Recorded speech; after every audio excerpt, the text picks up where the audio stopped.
நான் படித்ததில் எனக்கு ரொம்ப பிடிச்ச சில வரிகள்ங்க. அதாவது டிரைவர் வருத்தப்பட்டு சொல்லக்கூடிய வரிகள் மாதிரியான ஒரு சின்ன வரிகள் தான்.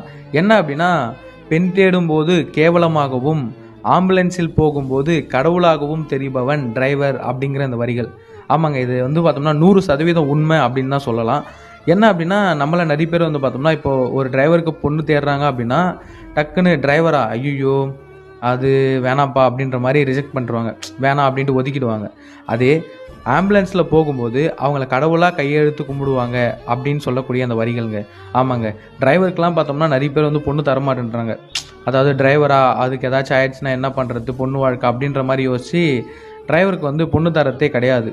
அதே ஆம்புலன்ஸில் போகும்போது அவர் கடவுளாக தெரிகிறாரு, ஆனால் பொண்ணு தேடும்போது கேவலமாக தெரிகிறாரு அப்படின்னு சொல்லக்கூடிய அந்த வருத்தமான வரிகள் எனக்கு ரொம்ப பிடிச்சிருந்ததுங்க. இது உங்களுக்கும் பிடிச்சிருக்கும் அப்படின்னு நம்புகிறேன். இது பார்த்தோம்னா உங்களுக்கு தெரிஞ்ச எல்லா டிரைவர்ஸ்க்கும் சென்ட் பண்ணுங்கள். ஸோ இந்த வீடியோ உங்களுக்கு பிடிச்சிருக்கும் அப்படின்னு நம்புகிறேன்.